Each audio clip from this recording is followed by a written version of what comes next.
Hello, my name's Doug Thompson. I'm a reporter for the Northwest Arkansas Democrat-Gazette, and today we'd like to talk to a Fayetteville boy who grew up and wound up in Minneapolis, Minnesota, documenting what's going on there. Yes, sir. Go ahead and introduce yourself. My name is Ben Garvin, and I am a documentary filmmaker and journalist living in Minneapolis. And I'm from Fayetteville, grew up here many years ago. So how did you get to Minnesota from here? I went to a year of school at the University of Arkansas studying writing, and realized I like photography, so I went to study at Rochester Institute of Technology, where I studied photography. And then I spent the summers in New York, where I met a woman, fell in love, and she's from Minneapolis. And she's like, eventually, after we were out there for 10 years, she's like, I want to go home. So we moved to Minneapolis, like in around 2000, maybe a little later, and then raised a family. And I love Minnesota. It's a great place to be in the world. So you've been in Minnesota and in the Twin Cities area, I assume? Yes, sir. But South Minneapolis. South Minneapolis for a quarter century. Mm-hmm. It's your town now. Yes, yeah, it is where I live. And so I'm just going to open it up for you and describe what you do in specific to covering events in Minneapolis now, and just give your impressions of what's going on there. Yeah, well, I appreciate the opportunity. I do feel like living there, it's a traumatic experience, and I say that knowing that I live with a certain amount of privilege. I think if you're anyone who is not white in Minneapolis right now, it's really scary. Just the profiling and the pulling over people and checking every car, and it's just a terrifying moment to be in the city, and it's hard. The schools have become a lot of kids are not showing up to school, and mostly kids of color. So schools have become much more white spaces, which is a sad effect of some of the scary stuff going on. But I've been working with the New York Times as a video journalist for the past couple weeks, ever since Renee Good was killed, and so that day and beyond, I've just been collaborating with them on different stories and things, and it's been really a wonderful opportunity for me just to tell the story of the community beyond just the trauma. We're trying to find out. How old are your children? I have 4 kids, 20-year-old, 17-year-old, and twin 15-year-olds. And so the 15-year-olds have classmates that they're not seeing anymore. Oh yeah, the 17-year-old's a senior. They're all in school, and the classes are just like half filled, and not purely, like almost all white kids. Yeah. And kids are staying home, are doing online school. They're falling behind. They don't feel safe to leave their home, and it's a terrifying moment. To be clear, neither you nor your wife nor any of your family members are immigrants. Right. Correct? Right. No, we're not. So so this is affecting you, despite the fact it's affecting you and your kids directly, even though you're not at risk. Yeah, I mean, I can leave my house and not worry about getting pulled over. I don't carry my passport, but I have colleagues, people of color who are citizens, who are just carrying their passport with them at all times and carrying paperwork. I showed up at Roosevelt High School, which is the school my children go to school at, and my wife is a teacher. And they showed up outside. There was some sort of car chase that ended in front of the school, and it was just a really chaotic moment. I ended up shooting video that ran in the New York Times on a little video, but it was very scary to have, 20 to 30 armed agents pepper spraying, people, and so So anyway, I could go on about that, but it was a scary moment, and I think it's hard to describe a moment too. It's so far outside the realm of normal experience for a Minneapolis resident. Yeah. I mean, I say that knowing that there were the George Floyd demonstrations of some years ago and stuff like that. Yeah. How is this different?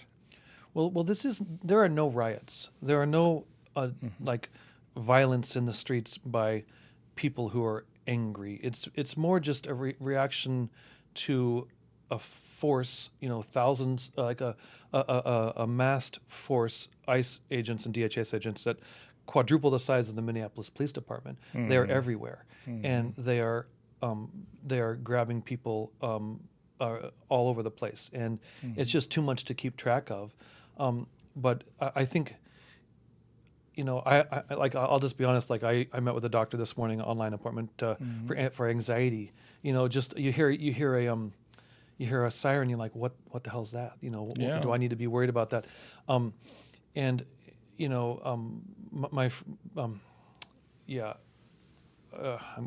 getting a little distracted, but yeah, it's just a lot. There's a lot going on. It's tense. And I don't want to be. I'm no martyr because I know that I'm totally safe and I have this privilege I'm living with. But so many people in our community, people I care about, are being terrorized. And I think what makes Minneapolis such a beautiful place to live is the diversity, is the ethnic diversity, the Somali community, the Latino community. There's so many wonderful people in restaurants, and our schools are filled with kids of all different races, and it's a great place to raise your kids for that reason. And now that is being damaged in a way that I worry about being irreparable. One of the stories we did with the Times was went to 4 different homes where pregnant women are just in hiding, 8.5 months pregnant, but are unable to go to the hospital because they're too terrified to just make the short drive to the hospital. And so there's maybe planning to have birth at home, but know that that's very dangerous. And just and her other children are learning at home. She can't go to the grocery to get food. She can't go to work anymore. So many people are staying home and not working, and they're slowly running out of ways to pay rent. And that's one thing that's happening is the community is coming together. Those who are able, those who are not in jeopardy of being deported or feel brave for whatever reason, are organizing, delivering groceries, collecting, trying to raise donations for rent, trying to help people who can't, help themselves right now, and are just literally trapped in their home. That's one of the things I wanted to talk to you about, because that's one of the things you can't see is that there's a lot of people in Minnesota bringing groceries, taking laundry and wash, then taking it. I mean, it appears very well organized. It is a beautiful thing, and I don't want to suggest like that's a good thing that's happened, but it is a reminder of just the power of community. I'd like to think any community that feels terrorized in the way that Minneapolis has, and feels traumatized, would come together and support each other. And I know Minnesota has, there's these groups on the app Signal that are kind of organized to keep watch in neighborhoods. Right. For ICE, parents are standing outside their schools looking for ICE, are protecting, trying to protect their communities and alert people. But beyond that, just the actual physical support of families who feel like they cannot leave their home. It's hard work, but it's important work. And some of the just large organizations that have just come together, and it's a reminder of the power of community and the power of like reaching out for help. And that's been a positive effect. Yeah. This has been your town for a quarter century. One of the things we hear is that a lot of these folks are supposedly paid protesters or brought from the outside. Yeah. The crowds you've seen, are they native Minnesotans, or are they people who've come from other places? I am a journalist first, and I kind of want to, not be make a political statement, but the idea of them being paid is really funny to me. Like the people out there are old farts, suffering through the cold, trying to figure out why their phone's dying, and they want to get a picture to send to their grandkids, or what, it's just like these are Minnesotans trying to figure it out, and trying to protect each other, and are just pissed off, and they're making signs and protesting. And I mean, I don't think it would be a job anybody would want to get paid to come out. And I was about to say, yeah, that's probably the most political question I'm going to ask, because Yeah. I get the impression that 5 or 10, 15 below drives off Yeah. the riffraff. And it's just like a way to sort of diminish the true community volume of outrage that you see. That is it's legitimate. I don't know. I shouldn't say legitimate, but it's real, and Yeah. it's not just It's young homegrown. people. It's homegrown. It's not just young people. You go Yeah. out there, and there are like 80-year-old. We did another story for the New York Times on a girl whose her mom was picked up and sent to Texas, and so her and her 2 siblings came home, and there was nobody there, so they're staying with her aunt. And one of the sweetest moments was she's being driven around to and from her community college by this elderly couple in their 80s, a white couple, and this woman said, well, we aren't really able to like stand outside for protests very long, but this is something we can do. It was Okay, like, people will find, it's like water's filling every nook and cranny. and they're just driving this girl who is terrified that her mother's gone. She doesn't know where her mother is, and they're doing what they can in a small way, and that's the beauty of Minneapolis right now, is people coming together and just saying, how can I help? Tell me more about, I believe you said it was 4 women who are in an advanced state of pregnancy who are tell me more about that. You've got something coming out about that? Yes. Well, today, in the New York Times, they were running a video story. But yeah, this is just 4 women that we visited that one day, riding along with a nurse.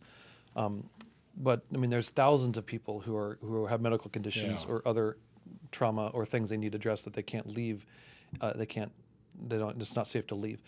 Some of these people probably are here illegally or at least undocumented, and some have green cards. Some are working towards a status or on refugee status or whatnot. But I guess the humanity which they carry in the world is still there, and it's still real, and it's still heartbreaking to see people live in such fear and terror. And so that's just kind of what we were showing in this piece, and I think you can assume that's true in every city across Minnesota right now. It's not just Minneapolis. I know Minneapolis is the news, but so many small towns have ICE coming and waiting. I heard about that. Yeah. Yeah, there are reports of ICE waiting at bus stops for children, or not to nab children, but waiting for parents to pick up their kids. Yeah, and just circling immigrant-owned businesses. I think one thing to mention also is that so many businesses in Minneapolis are closed right now. Restaurants, a lot of almost any Latino restaurant is short-staffed or closed entirely. People just don't feel like they can come into work, and so all these restaurants they have their own rent to pay, and they're not making any money. So the slow eroding of a business infrastructure and great things that's unfathomable to me, and it's really heartbreaking. And that kind of like trauma is what you see in every direction you look in Minneapolis right now. It's just people losing their livelihoods, losing their homes. Here you are, an Anglo gentleman married to an Anglo woman with Anglo kids. Yeah. Are you trapped a little bit too? Do y'all ever? I mean, I don't know. Can't imagine y'all going to the arcade or the restaurant under the conditions you've described. We definitely go to immigrant-owned restaurants. We try to do that. Try to. We're definitely not trapped. We have a lot of privilege, and so we're not living in any real fear. I understand, but things aren't correct me if I'm wrong, things aren't the same. No, it's the same. It's not the same. You're right. And I hesitate to talk about my own trauma because it's comparative to somebody else. It's nothing. Yeah. But I was looking forward to getting out of Minneapolis to come down and visit my mom right now for a few days. It's sort of, in my view, kind of leaving the city as you can breathe a little bit in a way that is harder to breathe when you're in it. I feel a little bad about not being there, but my children are sort of under their own activism and are showing up at protests and walking out of school and doing what they can. My wife is a school teacher, and she's just trying to create some regularity for kids, who are home. But yeah, it is a hard place to be. It's a hard place to feel free, and it's a hard place to not feel a little nervous at all times. And that's I think why I have anxiety right now. I'm gonna, it's just the way it is. I think Well, so many here's people the do. thing: your kids, unlike a journalist, they can do activism. Yeah, Your wife feels like she's got to give some stability not only to your own kids but to her students. yeah, And you, meanwhile, as we've discussed some over the phone, not only do you have to be there among it, being a documentary film maker, if that's the right term, you have to stare at it. yeah. You have to focus upon it. I think that is what is hard for me. Yeah. It is what is hard for me to you know, be in the see so much trauma, people going through real trauma, and it's just I also recognize that I have an ability with my camera to show that, and it feels like I'm doing important work. Yeah. And that feels good. I mean, I do a lot of like boring corporate stuff to pay the bills and stuff. This feels like it means something, and it feels like it can make a difference. And so that's kind of what we all want, is to make a difference. And I think that's what I can contribute as a journalist. And so I kind of feel like it's the time to work hard and so yeah, Okay. I mean, it is historic. it is. What? Now you're a professional at this, so it seems like everybody in Minneapolis these days, correct me if I'm wrong, is an amateur video. I mean, everybody's got a camera. Yeah, it's amazing. There, I just read a story. There's like 30,000 trained, or maybe 40,000 trained observers. Yeah, I saw that. Yeah, like everyone is figuring out how to record legally, hold ICE and DHS accountable for their actions in a way that is legal and a legal observer. And old people are learning how to hold a line, and lock arms, and it's a powerful demonstration of what people can do when they all come together, and I think it is. You see these rooms. We covered a training for these legal observers, and it was a sea of white people, just Yeah. a sea of people who feel like they can come out of their homes to learn this. And they are so pissed off about what is happening to their neighbors, and so angry to see so many people who are just picked up off the streets. And so they're out to just fight back and do what they can. And I find that to be powerful, and inspiring in a way. It is. I'm proud of my city right now, Okay. and I really am proud of Minneapolis. Is there any counter push? Any folks on the other side of Minneapolis natives Yeah. who are kind of, glad you're finally here, ICE, or anything like that? For sure. Mhm. And we've talked to people, and there are people who understand that, who feel that if you're here illegally, this is the consequence of that, and that so yeah, that is certainly. I'm sure many people carry that view, and Minnesota is it's a blue state, tends to vote blue, but it is like 45-55, and so there's a lot of people in Minneapolis and Minnesota who are not cheering but are comfortable, or at least not objecting, and that is like, well, that would be true in any state, really. Yeah, I understand. But we did have this fellow come to town, Jake Lang, who's like a known right wing voice, and he was really saying some sort of kind of racially charged rhetoric, and he was kind of attacked, and it didn't go well. I ended up shooting a video for the New York Times about it, and it was just chaos and unpleasant, and people are so angry when someone like that would come to town in this moment. but yeah. They're angry, but you see people. You'd mentioned earlier that you had not seen any rioting. Yeah. If I remember correctly, There's not rioting. There's no looting. No one's looted a thing. No one's burned any No one's, Walgreens no down. one's no one's burned anything. Maybe burning some wood to keep warm at a fire at a protest. But there's no, it's. I think Minneapolis does have a reputation from George Floyd riots where there were riots and there was looting, or there's things that burned down anyway. Yeah. And it was a scary moment in our city, and people were so furious and angry. And it's not dangerous to be in Minneapolis. It's not like Okay. you're going to run into some chaos and looting, and it's ICE agents coming around and hopping out of the car, and then everyone surrounds them and starts filming and blowing whistles, and it feels that's the tension, but it would disappear the moment ICE left, and so it's not an uncontrolled chaotic situation. It's just scary because there's people driving around, I don't know.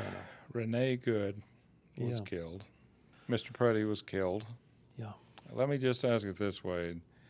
You're observing the city and its reactions. What, if any, effect did the death of Miss Good have on the crowd's behavior, if that makes any sense? Yeah. Were there people scared off? Did the crowd grow? You Did mean they the get crowd angry? the day that she was killed, or just in general? In general, Yeah. city of Minneapolis. What was, Yeah. as a whole, and with the understanding it's not true among all the residents, Yeah. what was the reaction? Well, I to think that? it instantly heightened the reality of what was going on. Like this is not just we're angry, stop it. This is like the folks in Minneapolis felt more. I think it's scarier when when these people are willing to shoot. Mhm.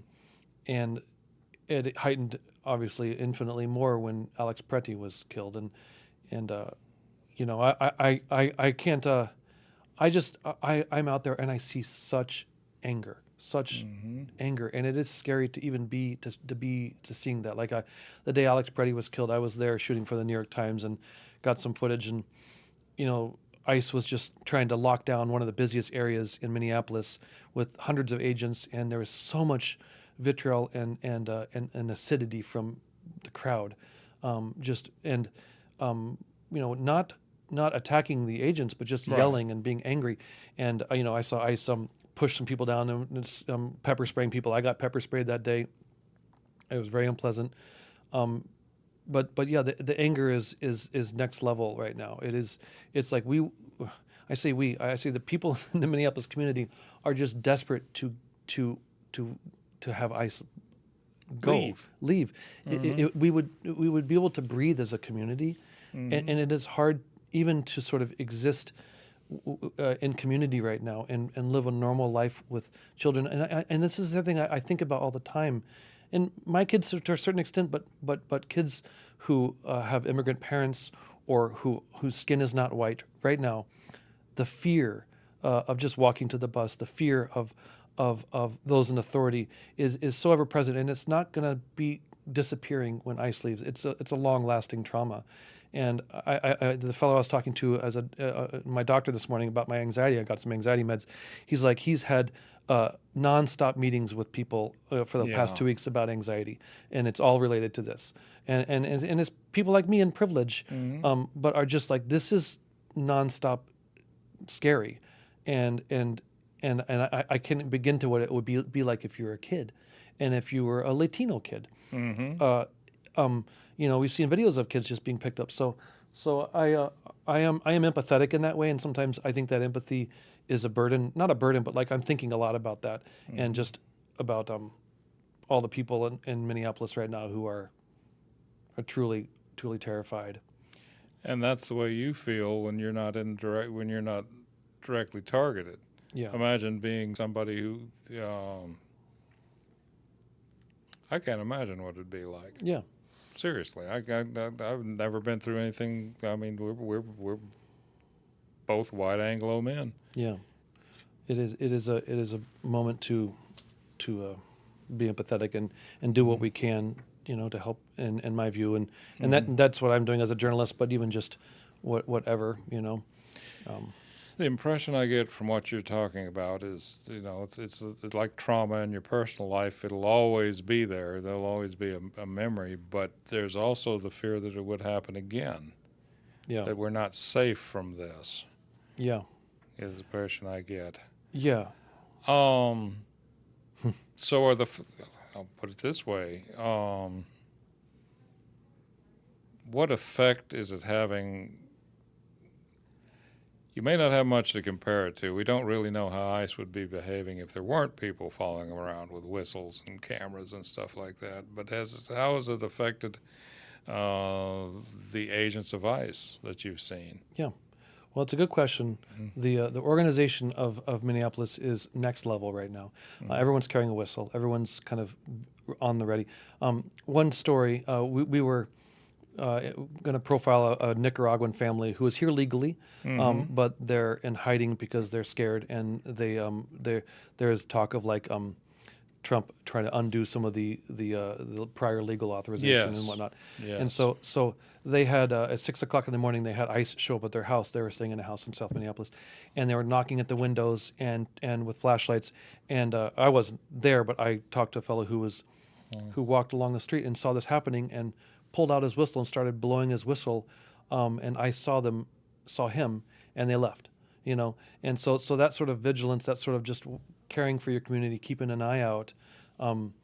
This family, is here legally. They've done all the right things to be here and escape a traumatic situation in their home country, and they're trying to raise their children, and now the ICE is lurking outside the windows, banging at 6 o'clock in the morning. That is just 100% terrifying,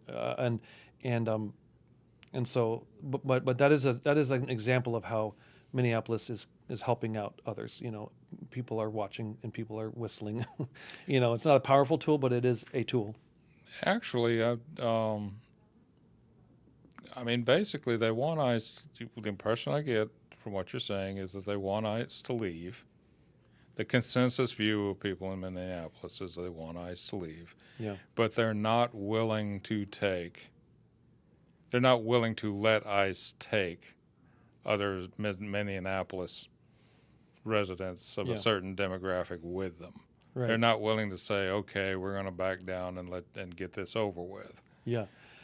I do think there is, and I'm not a reporter and I'm not, a politician, but there is an attempt for the Trump administration to sort of collaborate with the local authorities and the county sheriffs and whatnot to get access to jails and be a little more collaborative. And, Minneapolis is a city that has long not collaborated with the federal government when it comes to immigration enforcement, and I don't know that will change.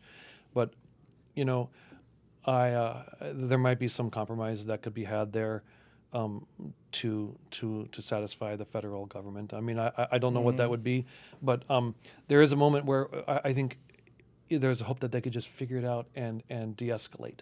So everyone across the entire state is not unnecessarily traumatized every day. It just needs to end, and I hope that they can find a way to figure that out.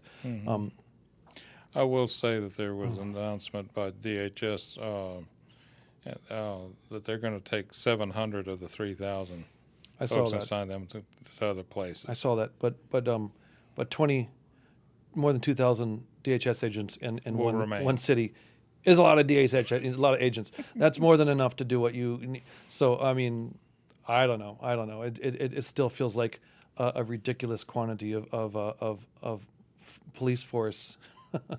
I don't know. Maybe that's a.